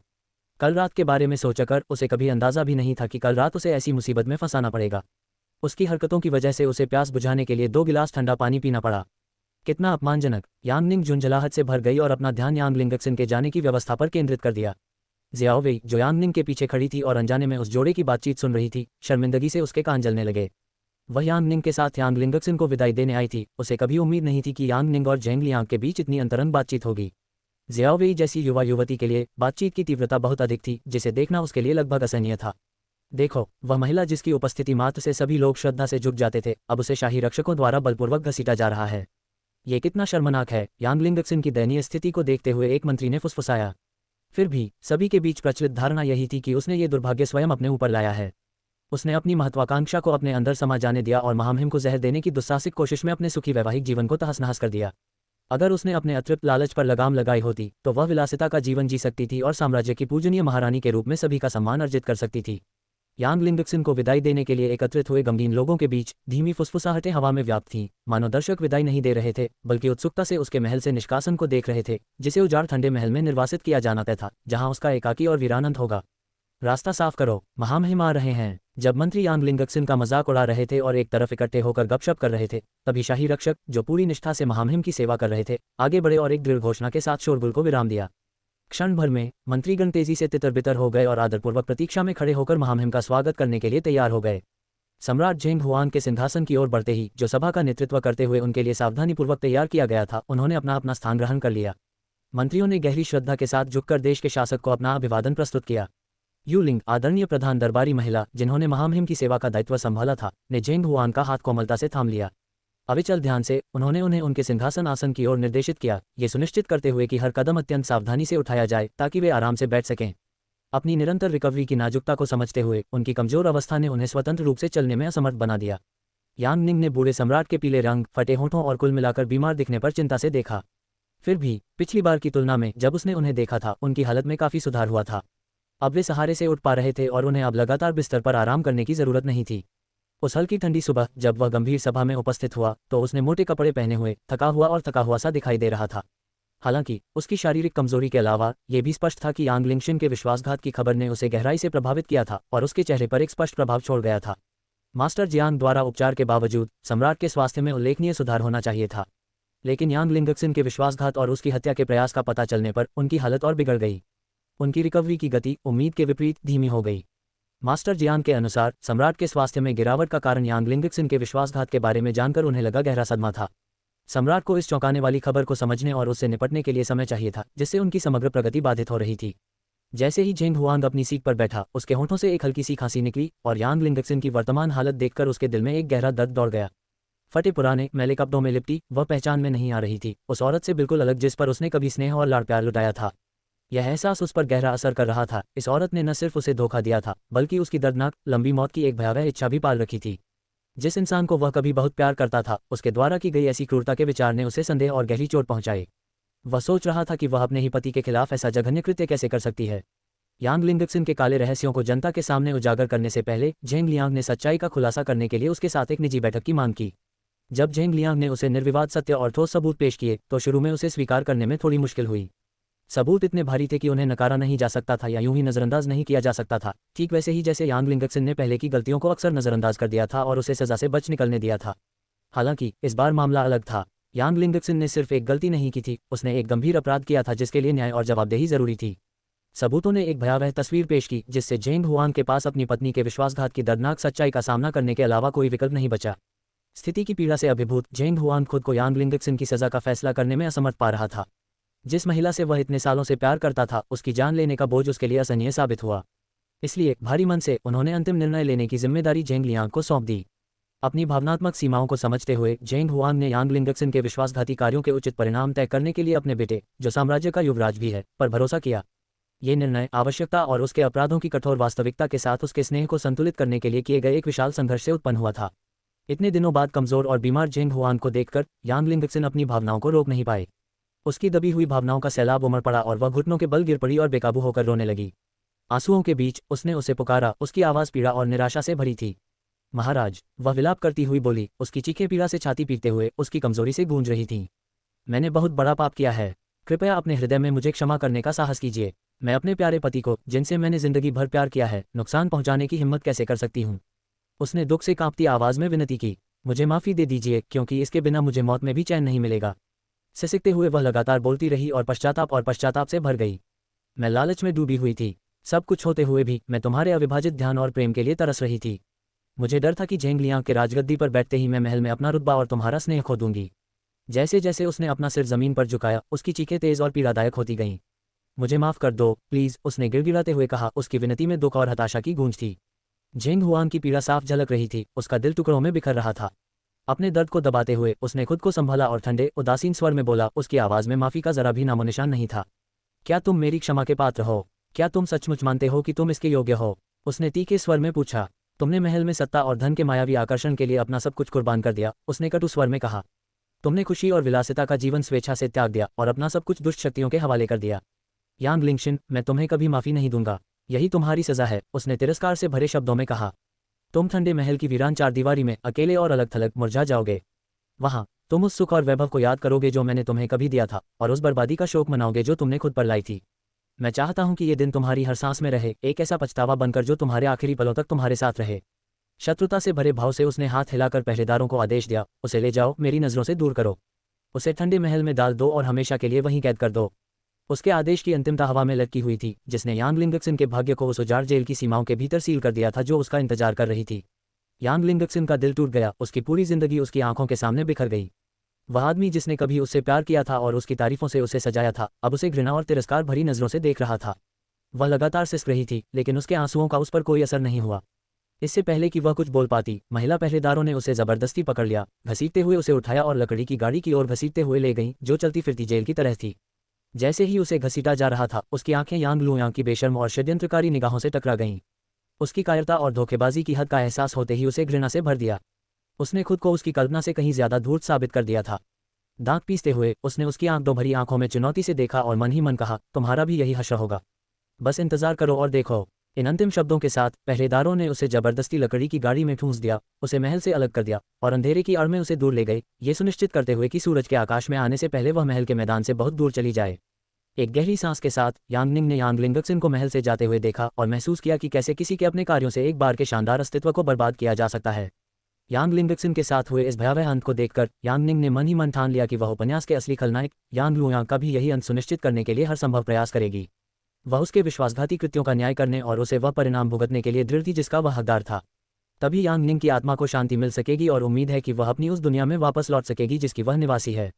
यांग लिंगक्सिन को महल से निर्वासित किए जाने के बाद 2 महीने पल भर में बीत गए। इस दौरान मास्टर जियांग ने पूरी लगन से महामहिम के उपचार और उन्हें उनके पूर्व स्वास्थ्य की स्थिति में वापस लाने में अपना पूरा ध्यान लगा दिया। हालांकि यांग लिंगक्सिन द्वारा दिए गए धीमे जहर के लंबे समय तक संपर्क में रहने से महामहिम के शरीर को गंभीर क्षति पहुंची थी। उनके शरीर से विषाक्त पदार्थों को बाहर निकालने के लिए मास्टर जियांग को अपने विशेष काढ़े का इस्तेमाल करना पड़ा, बार बार एक्यूपंक्चर सत्र आयोजित करने पड़े और चिकित्सीय मालिश करनी पड़ी। मास्टर जियांग के विश्वसनीय सहायक चिकित्सक बाई जियांग से जुड़ी दुर्भाग्यपूर्ण घटना के कारण वह बेहद सतर्क हो गए और उन्होंने किसी को भी महामहिम के पास आने से मना कर दिया। उन्होंने अकेले ही दवाइयां तैयार करने और उपचार करने का बीड़ा उठा लिया। यांग लिंगक्सिन के महल से चले जाने के बाद भी झेंग लियांग अत्यधिक सतर्क रहे और उन्होंने महामहिम की सुरक्षा के लिए कड़े सुरक्षा उपाय सुनिश्चित किए, जिससे किसी भी अज्ञात हमले को रोका जा सके। जब महामहिम अपने स्वास्थ्य लाभ पर ध्यान केंद्रित कर रहे थे, झेंग लियांग ने साम्राज्य के अंतरिम शासक के रूप में शाही दरबार के कामकाज की देखरेख की जिम्मेदारी जारी रखी। उन्होंने युवराज और राजगद्दी के भावी उत्तराधिकारी दोनों से अपेक्षित कर्तव्यों का पूरी लगन से पालन किया। मंत्रीगण झेंग लियांग की असाधारण कार्यकुशलता और स्वतंत्र रूप से कार्यभार संभालने की उनकी क्षमता से आश्चर्यचकित थे। हालांकि कुछ लोगों ने शुरू में साम्राज्य पर शासन करने की उनकी क्षमता पर सवाल उठाए थे, लेकिन महामहिम द्वारा उन्हें दिए गए अटूट समर्थन को देखकर उन्होंने तुरंत अपने विचार बदल दिए। सम्राट के पूर्ण समर्थन और स्वतंत्र रूप से निर्णय लेने के अधिकार के कारण किसी ने भी उनके शासन को चुनौती देने की हिम्मत नहीं की। जहां कुछ लोग झेंग लियांग के साम्राज्य प्रबंधन से संतुष्ट थे, वहीं कुछ मंत्री उन्हें दी गई शक्ति से असंतुष्ट और निराश थे। महामहिम की तुलना में झेंग लियांग में अविश्वास था और वह राजकोषीय निधियों के प्रवाह पर कड़ी नजर रखते थे, ये सुनिश्चित करते हुए कि उनके आदेशों का पालन पूरी लगन से हो। इस स्तर की जांच और जवाबदेही से उन लोगों में काफी बेचैनी पैदा हो गई जो शाही महल के सरकारी खजाने से गबन करके व्यक्तिगत लाभ के लिए खुलेआम लिप्त रहने के आदी थे। यांग लुयांग उन व्यक्तियों में से थे जो इन परिवर्तनों से प्रभावित हुए। क्या आप कह रहे हैं कि महामहिम ने वित्तीय रिपोर्ट को अस्वीकार कर दिया है और स्पष्टीकरण की मांग की है? आखिर उन्हें मुझसे स्पष्टीकरण की क्या उम्मीद है?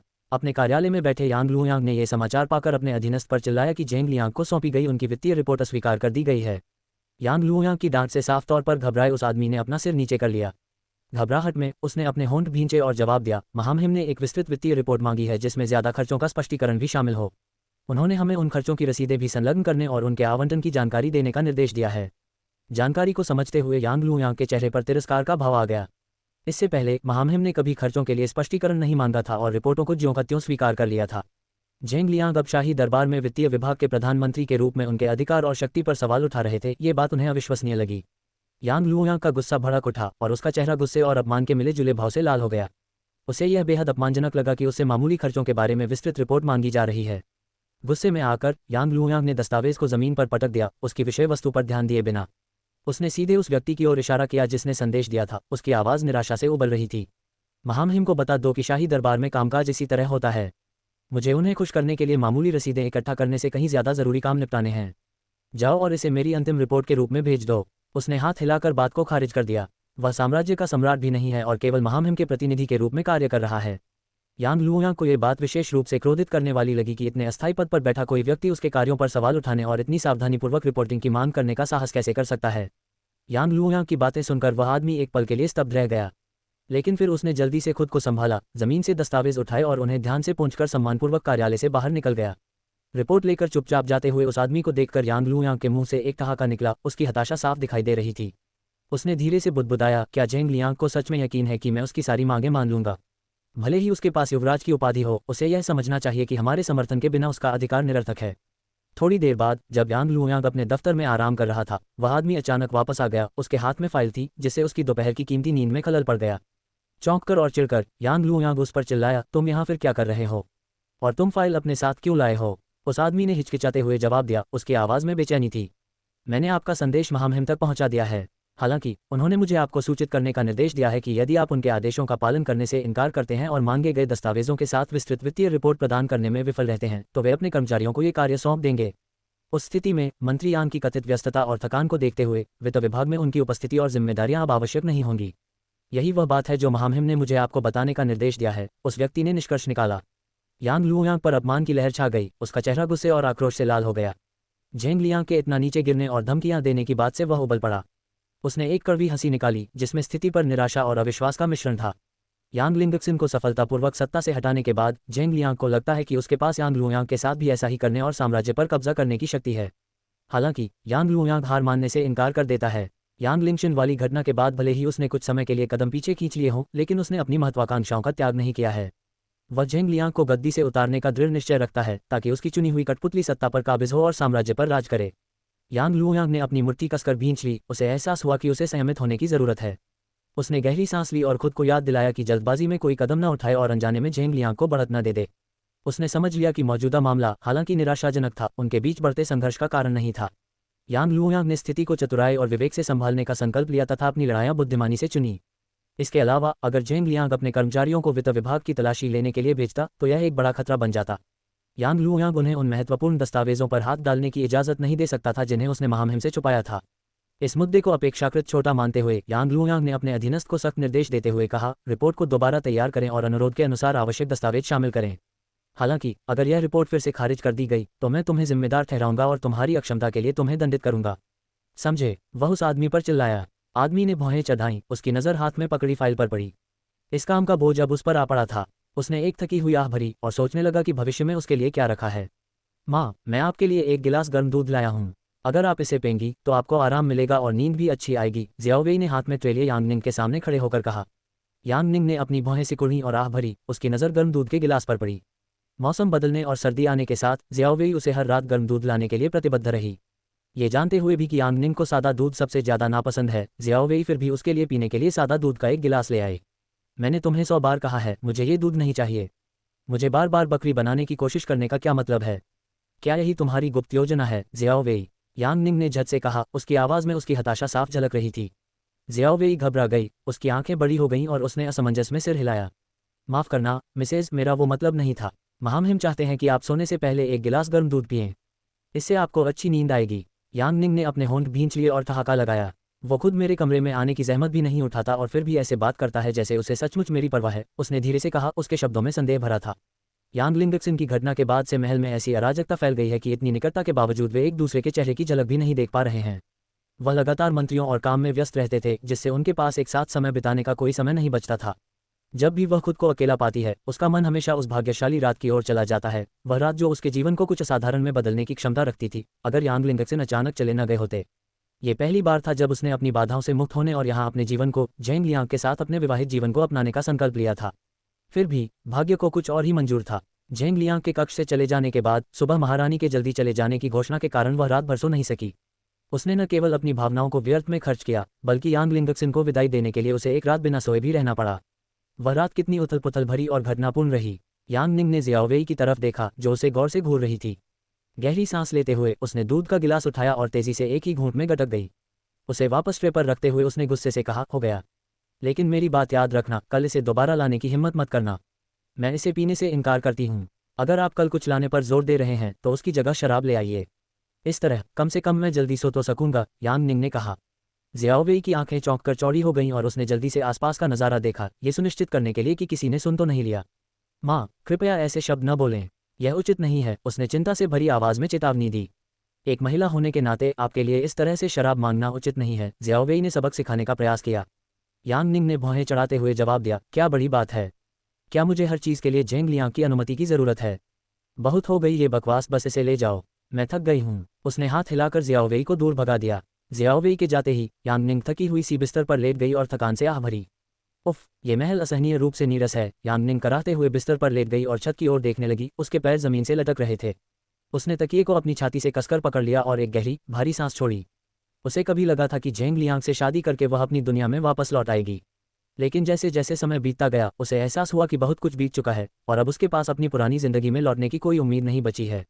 यांगलिंगक्सिन के पकड़े जाने और अपने कार्यों के परिणामों का सामना करने के बावजूद यांगनिंग इस काल्पनिक दुनिया में फंसी रही और इसकी सीमाओं से बाहर निकलने में असमर्थ रही। घटनाओं की अपेक्षित समय सीमा के विपरीत सम्राट, जिनकी मृत्यु हो जानी चाहिए थी, स्थिर रूप से सांस लेते रहे और अपने स्वास्थ्य लाभ पर ध्यान केंद्रित करते रहे। फिर भी वह यहीं रही, एक ऐसे जीवन में फंसी रही जो पहले की तरह नीरस और घटनाहीन था। वह ऐसी व्यक्ति थी जो बिना थके काम करती थी और दिन भर लगातार चलती रहती थी। पहले अगर एक भी दिन साधना में शामिल हुए बिना बीतता तो वह बेचैन हो जाती थी, लेकिन अब कई महीने बीत चुके थे और वह न सिर्फ इस काल्पनिक दुनिया में फंसी हुई थी बल्कि महल की चारदीवारी में भी कैद थी। यांग परिवार में रहने के दौरान उन्हें कभी कभी बाहर घूमने और ताज़ी हवा का आनंद लेने की स्वतंत्रता मिलती थी। हालांकि महल की सीमाओं के भीतर ऐसे विकल्प मौजूद नहीं थे जिससे वह उस सरल सुख के लिए तरसती रही। उसने स्वयं को पहरेदारों की चौकस निगाहों में फंसा हुआ पाया तथा महल से बाहर निकलने में असमर्थ हो गई। घुटन की भावना हर दिन बढ़ती जा रही थी, क्योंकि वह एक ही तरह का खाना खाती थी, परिचित चेहरों को देखती थी और रोजमर्रा के काम करती थी, जिससे उसका जीवन नीरस और दमघोंटू हो जाता था। उसके अकेलेपन में और इजाफा करते हुए उसके पास अब मोबाइल भी नहीं था, जो इस वीरान वातावरण में उसे कुछ सांत्वना और साथ दे सकता था। जिंदगी का सारा उत्साह खत्म हो चुका था और वह बोरियत के चक्र में फंस गई थी। उसे डर था कि अगर वह तलवार के वार से नहीं मरी तो वह एक रास्ता से मर जाएगी। यांगनिंग जब इस दुनिया में अपने अस्तित्व पर विचार कर रही थी, तभी उसे अचानक बाहर से एक पहरेदार की आवाज़ सुनाई दी। महामहिम आ गए हैं। ओह, वह यहाँ है। उसकी आंखें आश्चर्य से चौड़ी हो गईं, क्योंकि उसने आज रात उसके कक्ष में लौटने की उम्मीद नहीं की थी। 2 महीनों में ये पहली बार होगा जब वह उसे देखेगी।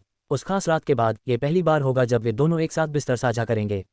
वह तेजी से बिस्तर से उतर गई, अपना नाइट गाउन ठीक किया और अपने बालों को एक तरफ समेट लिया। आज रात उसने अपने बालों को चोटी में न बांधकर उन्हें रेशमी रिबन से बांध लिया, जैसे कि एक ढीली चोटी हो जिससे रात के दौरान उसके बाल खुले रह सकें। वह घबराई हुई सी खड़ी थी, उसका शरीर मूर्ति की तरह जम गया था। वह दरवाजे के खुलने और जेंग लियांग के प्रवेश का इंतजार कर रही थी। किसी अज्ञात कारण से घबराहट और उत्साह का मिश्रण उसकी रगों में दौड़ने लगा, जिससे उसके भीतर भावनाओं का सैलाब उमड़ने लगा। जब उन्होंने प्रतियोगिताओं में भाग लेना शुरू किया था, तब से लेकर अब तक उन्हें ऐसा रोमांचकारी अनुभव नहीं हुआ था। लेकिन अब घबराहट और उत्तेजना की एक लहर ने उसे घेर लिया। इन भावनाओं की तीव्रता ऐसी थी जैसी उसने वर्षों में महसूस नहीं की थी। माँ, मैं आपके लिए एक गिलास गर्म दूध लाया हूँ। अगर आप इसे पेंगी तो आपको आराम मिलेगा और नींद भी अच्छी आएगी, जियाओवेई ने हाथ में ट्रे लिए यांगनिंग के सामने खड़े होकर कहा। यांगनिंग ने अपनी भौहें सिकुड़ी और आह भरी, उसकी नज़र गर्म दूध के गिलास पर पड़ी। मौसम बदलने और सर्दी आने के साथ जियाओवेई उसे हर रात गर्म दूध लाने के लिए प्रतिबद्ध रही। ये जानते हुए भी कि यांगनिंग को सादा दूध सबसे ज़्यादा नापसंद है, जियाओवेई फिर भी उसके लिए पीने के लिए सादा दूध का एक गिलास ले आए। मैंने तुम्हें 100 बार कहा है, मुझे ये दूध नहीं चाहिए। मुझे बार बार बकरी बनाने की कोशिश करने का क्या मतलब है? क्या यही तुम्हारी गुप्त योजना है, जियाओवेई?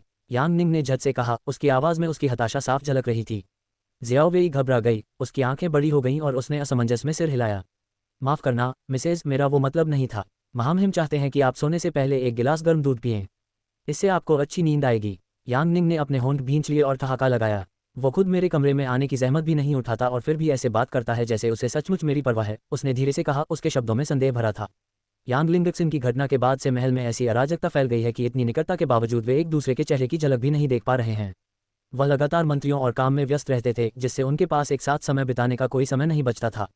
जब भी वह खुद को अकेला पाती है, उसका मन हमेशा उस भाग्यशाली रात की ओर चला जाता है, वह रात जो उसके जीवन को कुछ असाधारण में बदलने की क्षमता रखती थी, अगर यांगलिंगक्सिन अचानक चले न गए होते। ये पहली बार था जब उसने अपनी बाधाओं से मुक्त होने और यहाँ अपने जीवन को जेंग लियांग के साथ अपने विवाहित जीवन को अपनाने का संकल्प लिया था। फिर भी भाग्य को कुछ और ही मंजूर था। जेंग लियांग के कक्ष से चले जाने के बाद सुबह महारानी के जल्दी चले जाने की घोषणा के कारण वह रात भर सो नहीं सकी। उसने न केवल अपनी भावनाओं को व्यर्थ में खर्च किया, बल्कि यांगलिंगक्सिन को विदाई देने के लिए उसे एक रात बिना सोए भी रहना पड़ा। वह रात कितनी उथल पुथल भरी और घटनापूर्ण रही। यांगनिंग ने जियाओवेई की तरफ देखा, जो उसे गौर से घूर रही थी। गहरी सांस लेते हुए उसने दूध का गिलास उठाया और तेजी से एक ही घूंट में गटक गई। उसे वापस ट्रे पर रखते हुए उसने गुस्से से कहा, हो गया। लेकिन मेरी बात याद रखना, कल इसे दोबारा लाने की हिम्मत मत करना। मैं इसे पीने से इनकार करती हूँ। अगर आप कल कुछ लाने पर जोर दे रहे हैं तो उसकी जगह शराब ले आइए। इस तरह कम से कम मैं जल्दी सो तो सकूंगा, यांगनिंग ने कहा। जियाओवेई की आंखें चौंककर चौड़ी हो गईं और उसने जल्दी से आसपास का नज़ारा देखा, ये सुनिश्चित करने के लिए कि किसी ने सुन तो नहीं लिया। माँ, कृपया ऐसे शब्द न बोलें, यह उचित नहीं है, उसने चिंता से भरी आवाज़ में चेतावनी दी। एक महिला होने के नाते आपके लिए इस तरह से शराब मांगना उचित नहीं है, जियाओवेई ने सबक सिखाने का प्रयास किया। यांगनिंग ने भौहें चढ़ाते हुए जवाब दिया, क्या बड़ी बात है? क्या मुझे हर चीज़ के लिए जेंग लियांग की अनुमति की ज़रूरत है? बहुत हो गई ये बकवास, बस इसे ले जाओ, मैं थक गई हूँ। उसने हाथ हिलाकर जियाओवेई को दूर भगा दिया। जियाओवेई के जाते ही यांगनिंग थकी हुई सी बिस्तर पर लेट गई और थकान से आह भरी। उफ, ये महल असहनीय रूप से नीरस है। यांगनिंग कराहते हुए बिस्तर पर लेट गई और छत की ओर देखने लगी, उसके पैर जमीन से लटक रहे थे। उसने तकिए को अपनी छाती से कसकर पकड़ लिया और एक गहरी भारी सांस छोड़ी। उसे कभी लगा था कि जेंग लियांग से शादी करके वह अपनी दुनिया में वापस लौट आएगी, लेकिन जैसे जैसे समय बीतता गया उसे एहसास हुआ कि बहुत कुछ बीत चुका है और अब उसके पास अपनी पुरानी जिंदगी में लौटने की कोई उम्मीद नहीं बची है। यांगलिंगक्सिन के पकड़े जाने और अपने कार्यों के परिणामों का सामना करने के बावजूद यांगनिंग इस काल्पनिक दुनिया में फंसी रही और इसकी सीमाओं से बाहर निकलने में असमर्थ रही। घटनाओं की अपेक्षित समय सीमा के विपरीत सम्राट, जिनकी मृत्यु हो जानी चाहिए थी, स्थिर रूप से सांस लेते रहे और अपने स्वास्थ्य लाभ पर ध्यान केंद्रित करते रहे। फिर भी वह यहीं रही, एक ऐसे जीवन में फंसी रही जो पहले की तरह नीरस और घटनाहीन था। वह ऐसी व्यक्ति थी जो बिना थके काम करती थी और दिन भर लगातार चलती रहती थी। पहले अगर एक भी दिन साधना में शामिल हुए बिना बीतता तो वह बेचैन हो जाती थी, लेकिन अब कई महीने बीत चुके थे और वह न सिर्फ इस काल्पनिक दुनिया में फंसी हुई थी बल्कि महल की चारदीवारी में भी कैद थी। यांग परिवार में रहने के दौरान उन्हें कभी कभी बाहर घूमने और ताज़ी हवा का आनंद लेने की स्वतंत्रता मिलती थी। हालांकि महल की सीमाओं के भीतर ऐसे विकल्प मौजूद नहीं थे जिससे वह उस सरल सुख के लिए तरसती रही। उसने स्वयं को पहरेदारों की चौकस निगाहों में फंसा हुआ पाया तथा महल से बाहर निकलने में असमर्थ हो गई। घुटन की भावना हर दिन बढ़ती जा रही थी, क्योंकि वह एक ही तरह का खाना खाती थी, परिचित चेहरों को देखती थी और रोजमर्रा के काम करती थी, जिससे उसका जीवन नीरस और दमघोटू हो जाता था। उसके अकेलेपन में और इजाफा करते हुए उसके पास अब मोबाइल भी नहीं था, जो इस वीरान वातावरण में उसे कुछ सांत्वना और साथ दे सकता था। जिंदगी का सारा उत्साह खत्म हो चुका था और वह बोरियत के चक्र में फंस गई थी। उसे डर था कि अगर वह तलवार के वार से नहीं मरी तो वह एक रास्ता से मर जाएगी।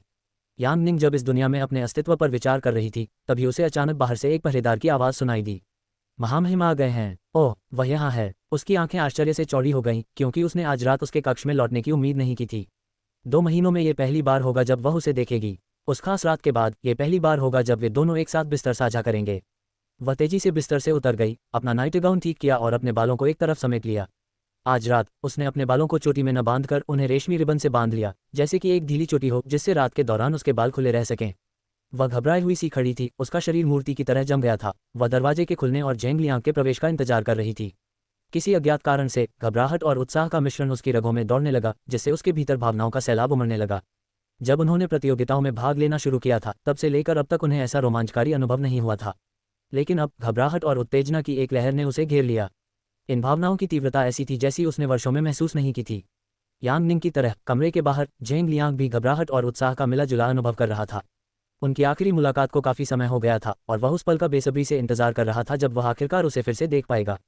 जेंग लियांग चाहे जितना भी उसके पास दौड़कर जाना चाहता था, लेकिन वह राष्ट्र के कल्याण के लिए जिम्मेदार युवराज के रूप में अपने कर्तव्यों की अवहेलना नहीं कर सकता था। देश में उथल पुथल के बीच वह अपने वैवाहिक जीवन को प्राथमिकता देकर खुशियां नहीं पा सकता था, जबकि चारों ओर अराजकता का बोलबाला था। पिछले 2 महीनों से लगातार पागलों की तरह काम करने के बाद आखिरकार हालात सुधरने लगे थे, जिससे उसे अपने कमरे में लौटने का मौका मिला।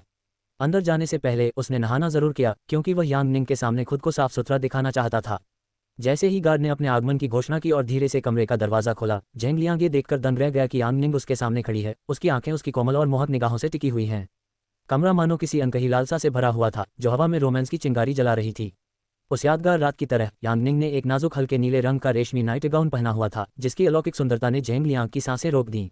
जैसे ही उसकी नज़र उस पर पड़ी, वह घबराहट में घुटन महसूस करने लगा। उसका गला अचानक सूख गया। उस भावुक रात के ख्याल मात्र से उसके कानों के लोब गहरे लाल रंग के हो गए, जिससे उस पर उसके गहरे असर का पता चल गया। गला साफ करते हुए जेंग लियांग ने यांग निंग से नजरें मिलाए हुए कमरे में कदम रखा। अंदर पहुंचते ही उसने दरवाजा बंद कर दिया और तेजी से अंदर से बंद कर दिया, जिससे अंतरंगता का माहौल और गहरा हो गया। यांग निंग ने आश्चर्य से अपनी भौहें उठाईं, क्योंकि उसने दरवाजा बंद कर दिया था, जिससे वह शर्म से अपनी नजरें हटा रही थी। उसे अचानक शर्मिंदगी महसूस हुई, जिसका कारण वह पूरी तरह से समझ नहीं पाए। वातावरण में बढ़ते तनाव के साथ दोनों को अजीब सी बेचैनी और घबराहट महसूस हुई, जिससे कक्ष का माहौल और भी तनावपूर्ण हो गया।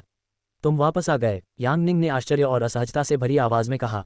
जेंग लियांग ने उसकी नजरों से नजरें मिलाईं और सिर हिलाकर जवाब दिया। उसके शब्द थोड़े अजीब से निकले, हाँ, मुझे आज रात काम नहीं करना था, इसलिए मैं वापस आ गया। उनके जवाब के बाद हवा में एक असहज सन्नाटा छा गया, जिसने उन दोनों को घेर लिया और उन्हें सांस फूलने और घुटन महसूस होने लगी। यांग निंग ने अपने होंठ भींच लिए और अजीब तरह से अपनी गर्दन खुजलाने लगी। उनके बीच की खामोशी से बेचैन हो रही थी। जैसे ही वह बातचीत शुरू करने वाली थी, उसने अचानक उसे बोलते सुना। तुम्हें कल सुबह जल्दी तैयार हो जाना चाहिए, उसने कहा। उसके शब्दों ने उसे चौंका दिया। यांग निंग ने असमंजस में अपनी बाहें उठाईं। उसे समझ नहीं आ रहा था कि वह किसकी बात कर रहा है। जेंग लियांग बिस्तर की ओर बढ़ा और उसके किनारे पर बैठ गया। उसकी नज़र उस पर टिकी रही। उसने समझाया, काम के सिलसिले में मुझे कुछ दिनों के लिए शिनलिंग शहर जाना है और तुम मेरे साथ चलोगी। यांग निंग की आंखें सुखद आश्चर्य से चौड़ी हो गईं। उसकी आंखों में उत्साह की एक झलक नाच रही थी। महल की चारदीवारी से बाहर निकलकर राजधानी शहर से बाहर निकलने के विचार से ही उसके अंदर खुशी की एक ऐसी लहर दौड़ गई जिसे वह रोक नहीं पाए। इस दुनिया में आने के बाद से ही वह इसे और जानने, महल की दीवारों से बाहर ताज़ी हवा में सांस लेने के लिए तरस रही थी। यह मौका इससे बेहतर समय पर नहीं आ सकता था। उसे न सिर्फ नए परिवेश का अनुभव करने का मौका मिलता, बल्कि वह जेंग लियांग के साथ कीमती समय भी बिता पाती और इस प्रक्रिया में उनका रिश्ता और भी गहरा होता जाता। उसके दिल में उत्सुकता का भाव भर गया और उसने उत्सुकता से सिर हिलाया, इस रोमांच को खुले हाथों से अपनाने के लिए तैयार। हालांकि जैसे ही उसने अपने घोड़ों को नियंत्रित किया, उसने चिंता से पूछा, अगर आप इस तरह महल छोड़कर चले गए तो आपके जाने के बाद महल का प्रबंधन कौन संभालेगा? उसके चेहरे के भाव तुरंत गंभीर हो गए, क्योंकि उसे एहसास हुआ कि अभी महल छोड़ना शायद समझदारी नहीं होगी। चिंता मत करो, उन्होंने उसे आश्वस्त किया। मैंने इसके लिए व्यवस्था कर ली है। मेरे पास भरोसेमंद लोग हैं जो मेरी अनुपस्थिति में सब कुछ संभाल सकते हैं। इसके अलावा महामहिम की हालत भी अच्छी है और मंत्रीगण किसी भी महत्वपूर्ण निर्णय के लिए उनसे मिलने का समय निर्धारित कर सकते हैं। सब ठीक हो जाएगा। अपनी नौकरानी से कहो कि वह यात्रा के दौरान तुम्हारे लिए कुछ कपड़े और ज़रूरी सामान पैक कर दे, जेंग लियांग ने सुझाव दिया। गाड़ी में तुम्हें गर्म रखने के लिए पर्याप्त ऊनी कपड़े ज़रूर ले जाना। शिनलिंग शहर तक की यात्रा में 3-4 दिन लगेंगे और यात्रा के दौरान काफ़ी ठंड पड़ सकती है, इसलिए पूरी तरह से तैयार रहना ज़रूरी है। उन्होंने आगे कहा, इसके अलावा कुछ हल्के सूती कपड़े पैक करना न भूलें। राजधानी की तुलना में शिनलिंग शहर की जलवायु हल्की है, इसलिए जब हम वहां पहुंचेंगे तो मौसम अधिक आरामदायक होगा। यांग निंग ने निर्देशों पर ध्यान देते हुए सिर हिलाया। यांग निंग ने खुशी से सिर हिलाया और कहा, तो मैं जियाओ वेई से कहती हूँ कि वह मेरा सामान तुरंत पैक कर ले। अगर हम अभी सब कुछ पैक नहीं करते हैं तो मुझे चिंता है कि सुबह हम कुछ भूल सकते हैं। आप सुबह सामान पैक कर सकते हैं, इसमें ज़्यादा समय नहीं लगेगा। जेंग लियांग ने अपना हाथ बढ़ाते हुए कहना शुरू किया, जिसका उद्देश्य यांग निंग को अपनी ओर खींचकर सुलाना था। हालांकि वह तड़पता रह गया जब यांग निंग जल्दी से बाहर भागी और जियाओ वेई को यात्रा के लिए सामान पैक करने का आदेश दिया। उसने अपने होंठ भींच लिए, उसका हाथ हवा में लटक रहा था एक तरफ से। यद्यपि शिनलिंग शहर की यात्रा करने का निर्णय बहुत पहले ही लिया गया था, लेकिन जेंग लियांग ने यांग निंग को अपनी यात्रा से इतना प्रसन्न होते हुए देखने की उम्मीद नहीं की थी। वह उसकी उत्तेजना पर हंसा और आह भरते हुए बोला, लगता है आज की रात तो उसे अपना सामान पैक करने में ही बीत जाएगी। असल में वह काम के सिलसिले में शिनलिंग शहर जाने वाला अकेला व्यक्ति था। हालांकि उसने सुना था कि शिनलिंग शहर का मौसम सुहावना है, मनोरम दृश्य है और यह विभिन्न प्रकार के स्वादिष्ट व्यंजनों वाला एक लोकप्रिय पर्यटन स्थल है। ये देखते हुए कि उसे यांग निंग के साथ समय बिताने का बहुत कम मौका मिलता था और शादी के बाद से वह कभी महल से बाहर नहीं गई थी, उसने उसे अपने साथ ले जाने का फैसला किया। चूंकि वहां उसका काम ज्यादा बोझिल नहीं था, इसलिए वह बचा हुआ समय यांग निंग के साथ बिता सकता था और उसे शहर घुमा सकता था। हालांकि वह काम के सिलसिले में कई बार शिनलिंग शहर जा चुका था और उसे पहले कभी दर्शनीय स्थलों की यात्रा में कोई दिलचस्पी नहीं थी, लेकिन इस बार कुछ अलग था। ये जानते हुए कि उसके साथ यांग निंग भी होगी, वह अपनी आगामी यात्रा का बेसब्री से इंतजार कर रहा था। आगे की कहानी सुनाने के लिए एम स्टोरी वर्ल्ड को सब्सक्राइब करो। हमारे टेलीग्राम पर जूज लिंक डिस्क्रिप्शन में हा।